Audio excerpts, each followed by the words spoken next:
Good morning, India. You're watching CVR English, your one-stop solution for all the latest news and its analysis.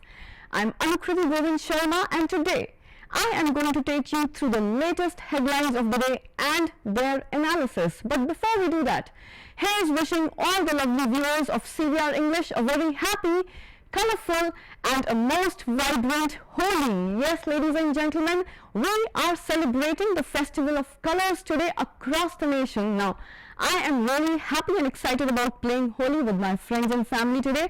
I'm sure all of you are as well. But before we dive into Holi, it is time to catch up with the latest headlines and their analysis right from the oven.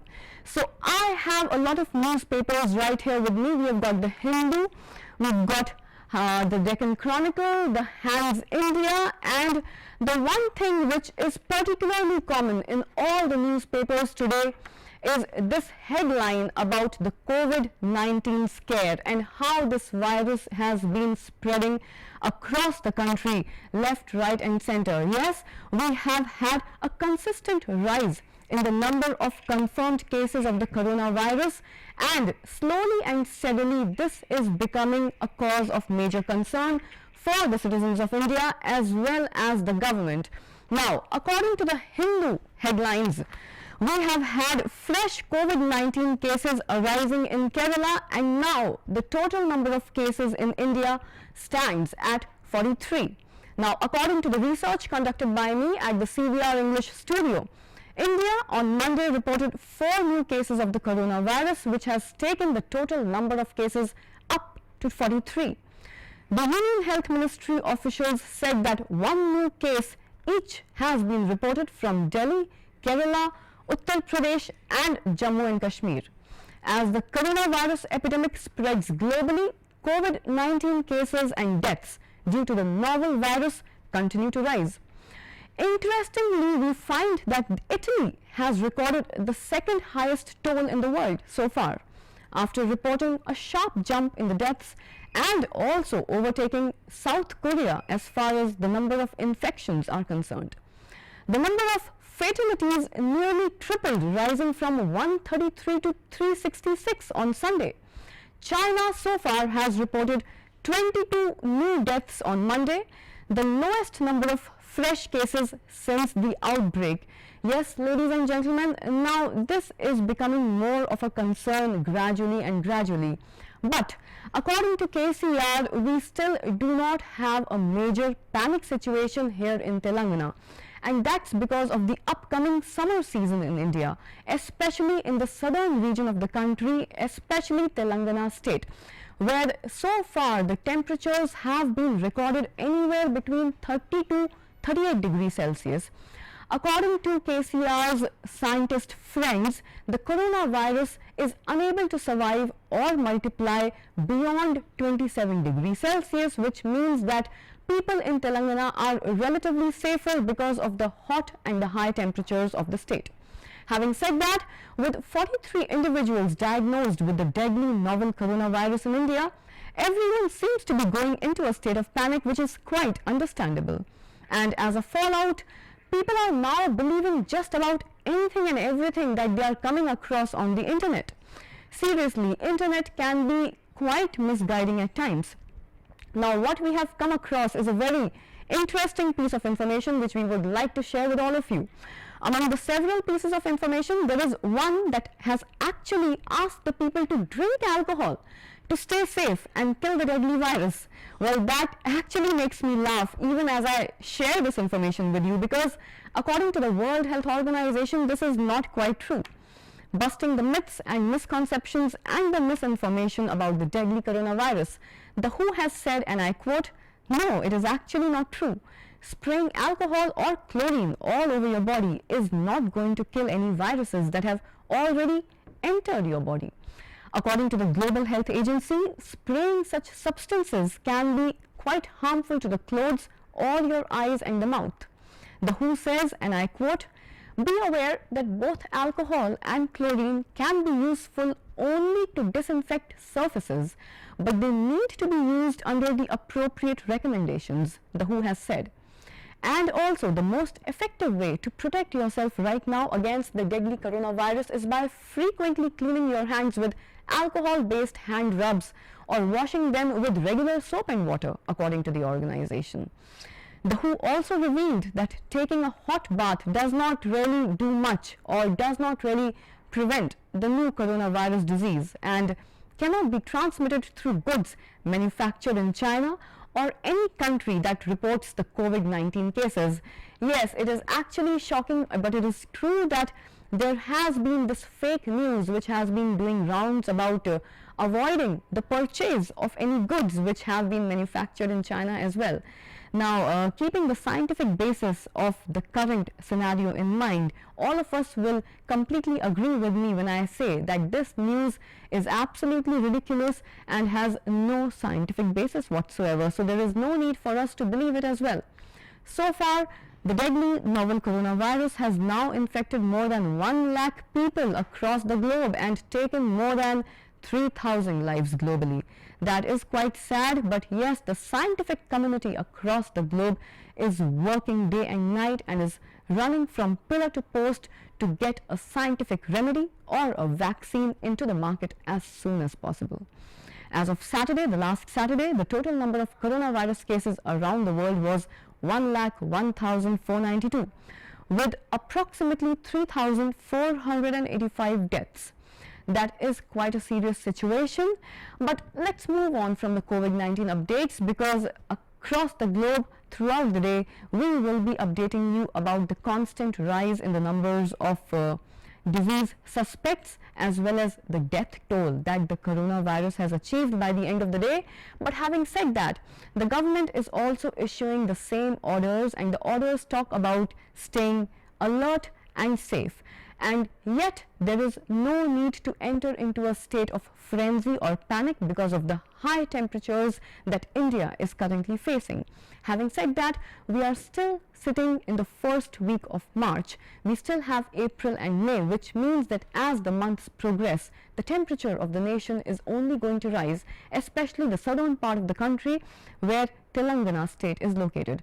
So the temperatures are already between 30 to 38 degrees Celsius, which means that the coronavirus or COVID-19 is already facing scientific challenges as far as its propagation or survival is concerned. Well, let's move on from this serious mode of the conversation, because it's Happy Holi after all, and this is Good Morning India.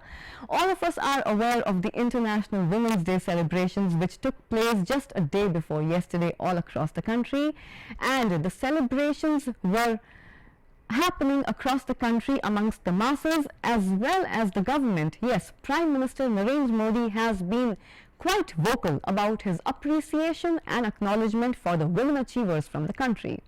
Prime Minister Narendra Modi signed off from his social media accounts recently, and on International Women's Day there was quite a surprise ready for all of us. There was an announcement waiting to be revealed for all of us on International Women's Day.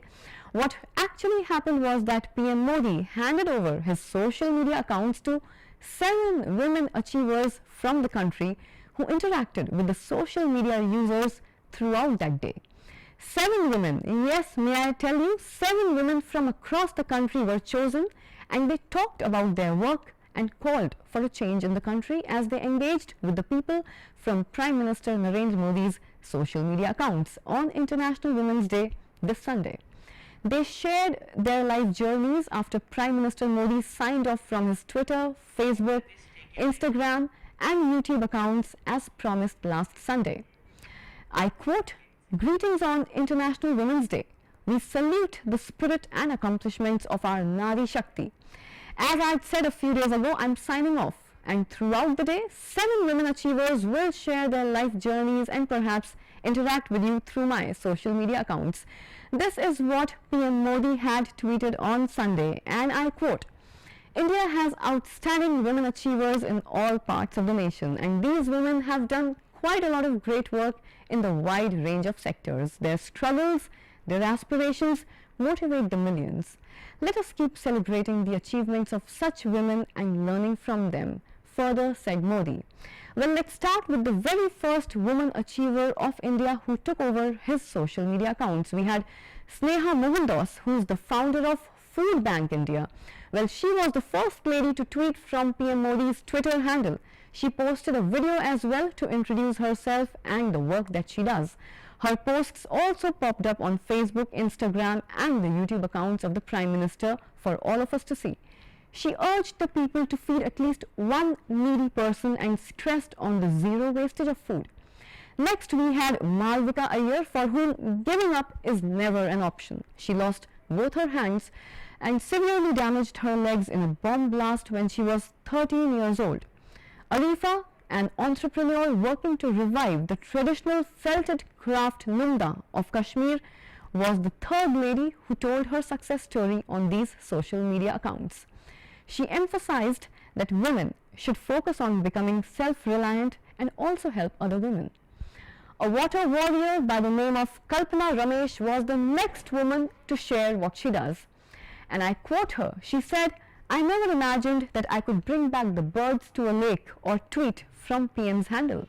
With a firm resolve, the impossible can emerge and we can bring a change in the communities with collective action on how we manage our water resources. Let us become problem solvers instead of problem creators." Ramesh had tweeted from the account.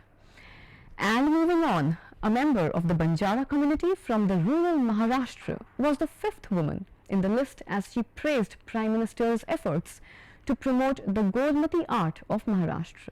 She wrote, and I quote, "I have been working on this for the last 2 decades and have been assisted by 1,000 more women," Vijaya Pawar had tweeted. Prime Minister Narendra Modi has not only encouraged us but also helped us financially to promote the ancient Gormati art. It is a matter of pride for us and I fully dedicate this to the preservation of this art and feel proud of all the women of the country on International Women's Day. The latest lady or the sixth lady to take over PM Modi's social media accounts was Kalavati Devi. And she is a woman maison. Yes, ladies and gentlemen, in an industry which is solely dominated by the men, we had Kalavati Devi informing us about the kind of work that she does as she is a woman mason. Quite surprising, but definitely a game changer. She is a driving force behind reducing open defecation in the district of Kanpur, and she is also responsible for building more than 4,000 toilets in the villages in and around Kanpur. Well, let's just say that Kalavati has been a propounder or a propulsive force as far as the Swachh Bharat movement is concerned, having got more than 4,000 toilets constructed in and around the rural areas of Kanpur. The last one, but certainly not the least, to take over PM Modi's account was 43-year-old Beena Devi from the Munger district of Bihar. She is also known as the Mushroom Mahila, quite an interesting name I must say, because she has been popularizing mushroom cultivation in our country. She has been working in the Maoist affected Belhar block of Munger, and her tireless efforts in the last 5 years have actually popularized mushroom cultivation in many villages and helped improve the farmers' economic condition. Devi's efforts have seen farmers in 105 villages opting for mushroom cultivation. She is also providing digital training and has helped over 700 women to use mobile phones. Well, that's more power to her as well as to all the women across the nation, because digitalization is the need of the hour, and if we can empower our women and support them through technology and digitalization, then we have more power emerging from our country, because Nari Shakti, like Prime Minister Narendra Modi says, directly contributes to Desh Shakti, which means empowerment of the nation through the empowerment of the women of our nation.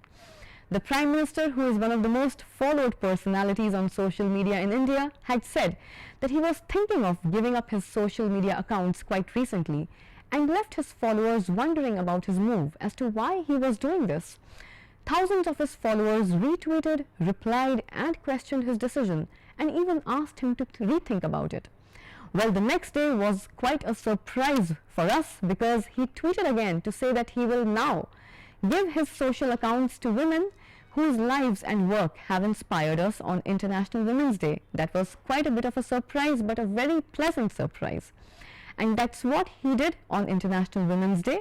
And the spectacular results of his decision are here to be seen by all. What a decision, I must say, as it brought 7 stunning female forces of nature into the limelight, and they are now serving as a source of inspiration and strength to many more women across the nation, so that they can also step out of their homes to accomplish much more and serve the society with their talents.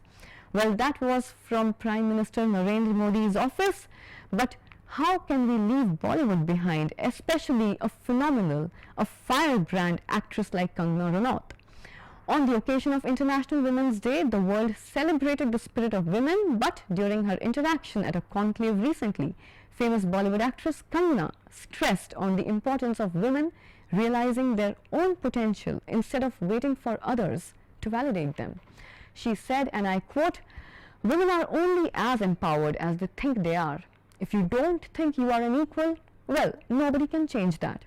In another interaction, she also spoke about how women have always been powerful. She further said that women have always been powerful and they don't need to be empowered. That's because our mothers prevented us from every harm that came our way, because they understood their responsibility and capability. I don't think such women need to be empowered. Portraying women as weak is nothing but propaganda, the actress said. Well, more power to Kangana for her revolutionary thoughts, and more power to the women of this century who are on top of their game and on top of the world. Who can beat Kangana Ranaut as far as trailblazing comments are concerned? Well, not just comments, hers are the ones that are totally heartfelt and honest, I must say. This is one actress who never minces her words and always speaks her mind. So kudos to her, and I'm sure that many women across the nation and across the globe would be learning from her about how to be more fearless and courageous as far as speaking their mind is concerned. That's extremely important in these days. And well, let's move on. A lot has been happening across the Bollywood sector as well. Speaking of International Women's Day, we had a lot of releases lined up this year. We had movies like Panga, movies where women characters were empowered and where women played pivotal roles as far as the movement of the script in the forward direction was concerned. The latest movie to strike Bollywood and to strike the multiplexes was Thappad. Thappad, which portrayed Taapsee Pannu in a pivotal role, one movie which was completely shouldered by a female character, by a female actress and not a male actor. That in itself is quite a game changer as far as Bollywood is concerned, because so far Bollywood has relied on the male dominated movies to rake in the moolah or to get in the big numbers at the box office. Producers have for decades and decades relied on the male actors to do that, or the so-called heroes to bring in the big bucks. But now the times are changing, with more and more women empowerment and with more actresses stepping onto the center stage to take on the roles and responsibilities which so far has been taken on only by their male counterparts or the actors that they have been paired against. So here we have Taapsee Pannu, who recently starred in a movie Thappad. Thappad's tagline says it before anyone else can. Bas, itni si baat, is that all? This is referring to an incident when an incensed husband slaps his wife Amrita, the character played by Taapsee Pannu, at a party. Now this is a setup which I am talking about, which has been lifted straight from the movie Thappad. Just a slap then, are her lawyer's exact words when she tries to file charges against her husband and files for the divorce. Well, things escalate quickly for Amrita after a slap. She decides to take some time to emotionally heal from the incident and goes to her parents' home. Meanwhile, her husband Vikram, played by Pavel Gulati, is confused. Shit happens, he tells her. He goes on about how a work opportunity gone wrong had made him so angry. He worries about his reputation. He talks a lot about how she is overreacting, and he does not apologize. When Amrita decides to take some more time, he slaps her again, this time with a legal notice. The idea is to get her back home by hook or by crook. The film's story has shown us Vikram and Amrita's seemingly cordial relationship till now. The genius of Anubhav Sinha and the co-writer Mrunmayee Lagu Vaikul lies in making this just about one slap. Well, it could have been so much easier to justify things if Vikram were a serial abuser, a monster, a drunkard. But he looks like your average guy, wears modern clothes, but joking that his wife needs to learn how to make perfect parathas before she can think of driving. That is casual misogyny right there. His casual sexism is evident when he is genuinely intrigued how a single mother next door can actually afford a good lifestyle, or when he makes a regressive remark about female drivers, or when a big work presentation gives him the license to treat his wife like an assistant. His family culture is also evident when he goes to his brother's home and his harried wife serves them lunch without uttering a word as the men on the table talk business. It is these micro assaults that lead up to the actual physical manifestation, the slap, thappad. The reason Amrita needed time was to articulate what happened and, more importantly, what the slap stood for. Almost as if coming to a painful awakening, she begins to realize some truths. That is, never was she an equal in the relationship. That she is not valued as a human being by her husband or his family becomes quite clear.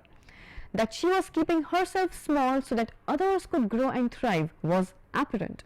The slap is the slap of realization for her, not just for Amrita but for others as well. Parents on both the sides acknowledge how society erroneously brings up boys to feel entitled and encourages girls to tolerate and forgive. The slap affects multiple lives as the film also trails the peripheral tracks. Interestingly, the film shows a housewife taking a stand that inspires a progressive, professionally accomplished woman. Amrita's character is exceptional because she refuses to play a victim. She takes the time needed to think things through and also acknowledges her part in maintaining the unequal status quo in the marriage. She remains staunch in her stand when she says, जोड़ के रखना पड़े कोई चीज़ तो मतलब है वो टूटी हुई है ना, or if you have to mend something means it is broken, isn't it? The colleague who Vikram was arguing with at the party puts this into perspective. Months later, he asks Vikram why he didn't hit him or anyone else at the party. Why did he think it was not okay to hit anyone else, but it was okay to hit his wife? This dialogue urges the viewer to look beyond the slap and focus on the mentality behind it. Still, the reaction of most of the people is that of incomprehension. Vikram's friend says exasperatedly, "थोड़ी बहुत मारपीट is an expression of love, yaar. A bit of hitting here and there is an expression of love." Quite shocking. This, of course, is a direct reference to the infamous quote uttered by a director defending his character's misogyny in one of the latest films. A quote that will age as badly as the film he was talking about. Thank God for films like Thappad that hit back at such appalling, brazen misogyny. Interestingly, after Chhapak and Panga, this is third in the line of fabulous films dedicated to women and their stories this year. The first two were directed by women. Thappad is directed by a man. Just goes on to prove that patriarchy and feminism have less to do with gender and more to do with one's moral compass. Well, it was quite necessary to talk about a movie like Thappad, especially with International Women's Day celebrations which happened in the country just a day before yesterday. Thappad, a movie which makes Taapsee as well as the women across the nation realize that it is not okay to succumb, that it is not okay to yield to the power of the man, and that it is absolutely important to step out and speak up for yourself. Well, let's move on to something which is quite more drastic and gravitational, and something which has been bothering our nation for quite a long time, and that is the pending case of Nirbhaya in the Indian judicial courts. The 20th March 2020 is a date fixed to hang the four men convicted for raping and murdering Nirbhaya. No one is actually sure if they would be keeping their off-rescheduled appointment with their maker, as they are testing the patience of the nation thanks to a legal battle fought on their behalf in the Supreme Court of India. May I tell you that this Women's Day has been the 2639th day from the date this young daughter of India was brutalized by these animals, and all she got from us for these 2000 odd days is the burden of bearing a cross of bravery on behalf of all the women of India. This case has been pending in the Indian judicial courts for a long time, and according to the newspapers that I have here, according to Deccan Chronicle right here, Nirbhaya's case is still overdue, and we are supposed to expect the hanging to take place on 20th of March this year. Well, the headlines according to the front page of Deccan Chronicle come as quite a breather, quite a relief.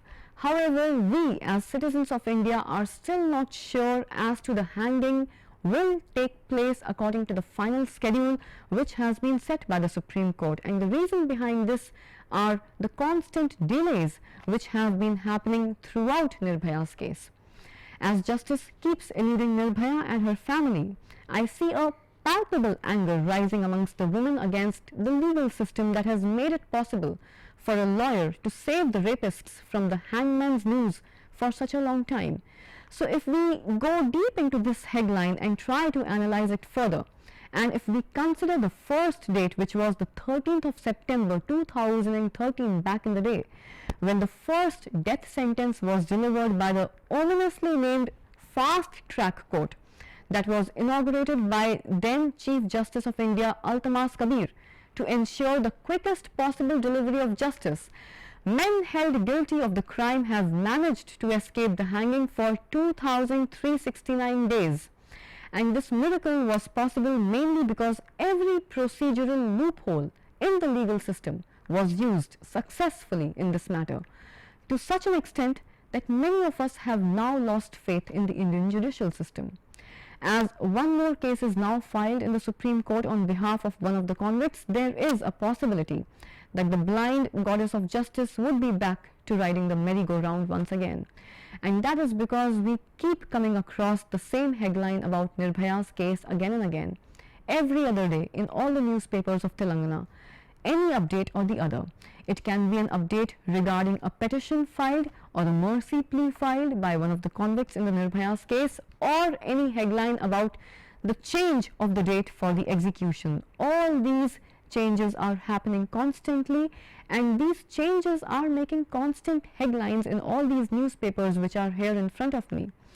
While this development may evoke a sense of anger across the nation, when I look at the prognosis or the analysis of the Nirbhaya case, I feel that the women of India actually need to thank this procedural delay for what it is doing. It is actually showing a mirror to our judicial system. Nirbhaya case has brought forth the worst kept secret of our nation, that has a constitution designed to provide rule of law to the citizens. The fact that even after justice getting delivered from a so-called fast track court, its implementation can be delayed by almost 6.5 years using nothing but the legal system and the court procedures, has proven unequivocally that we are a failed state. If justice delayed is really considered to be justice denied. While it may appear heartless, but I do wish that this matter continues to linger a bit more in this case for the sake of the women of the country, and make them angry enough, as this is a rare and an emotive matter for which we, the thick-skinned citizens of the nation, may lose patience and rise to demand a real change. Of all the pillars of the grand but the crumbling edifice of the Indian democracy, the one that really needs to be repaired first is the Indian judicial system. It needs a complete procedural overhaul to become a justice delivery system instead of a justice delaying system. And the delay in the Nirbhaya case must be thanked for bringing out this bitter truth about the real state of affairs with our legal system. This case can be best looked at as a diagnostic test of what is wrong with the system, and if we don't learn from what it has taught us, there will be many more Nirbhayas who won't even be as lucky as this one has been for a fleeting moment, because she has managed to attract the attention of the nation. Having celebrated Women's Day just a day before yesterday, I feel that thanks to the legal battle fought tirelessly to save Nirbhaya's rapists, I now have an answer for the most enigmatic question ever asked: what women really want. While I do admit that this question has always been looked at as a mystery that makes women so interesting, the actual answer could be simple but not so obvious, as we have never really thought about women in that way. What women want is justice, And on that positive note, ladies and gentlemen, I would like to wish all of you a very happy and a colorful Holi once again, but with a precautionary note. Let's have a safe Holi. Let's curb eve teasing on the occasion of Holi, because Bura na mano, Holi hai is a tagline which has become infamous. So requesting all the men of Telangana to make sure that the women have a safe and a secure Holi and they enjoy this festival as much as you do. Please stay tuned to CVR English for more news, updates and analysis like these. This is Anukriti Govind Sharma signing off, wishing all of you, the lovely viewers of CVR English, a very happy and a colorful Holi once again. Stay tuned.